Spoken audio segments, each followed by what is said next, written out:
Plane ક્રેશમાં British citizenship ધરાવતા કપલનું મોત. આણંદના અશોકભાઈ અને શોભનાબેન પટેલનું મોત થયું છે. ચારધામની યાત્રા કરીને દંપતી પરત આવ્યું હતું. અમદાવાદથી લંડન જતા જીવ ગુમાવ્યો છે. દંપતી આણંદના મહેડાવના વતની હતા. આણંદના મૃતકોની યાદીમાં તેમના નામ નથી. બ્રિટિશ સિટીઝનશીપના કારણે નામ ન હતું. અશોકભાઈ યુકેમાં વકીલાતનો વ્યવસાય કરતા હતા. પત્ની શોભનાબેન નર્સિંગનું કામ કરતા હતા. પરિવારમાં 2 દીકરા જે લંડનથી ભારત આવવા માટે રવાના થઈ ચૂક્યા છે.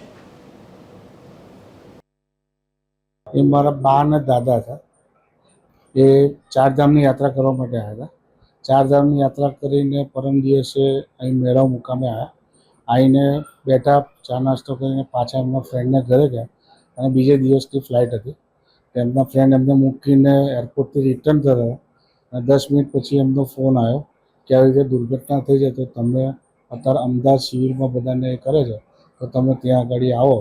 એટલે પછી અમે ત્યાં ગયા ત્યારે અમને ખબર પડી કે આવી બહુ મોટી દુર્ઘટના થઈ છે. એમના 2 સન છે. 2 સન અત્યારે ત્યાં લંડનમાં રહે છે અને ટિકિટનું ટ્રાય કરે છે, તો આજે અથવા કાલે સુધીમાં આવી જશે. ના, એમનું નામ કારણ કે એ બ્રિટિશ હતા એટલે એમનું યાદીમાં નામ નથી.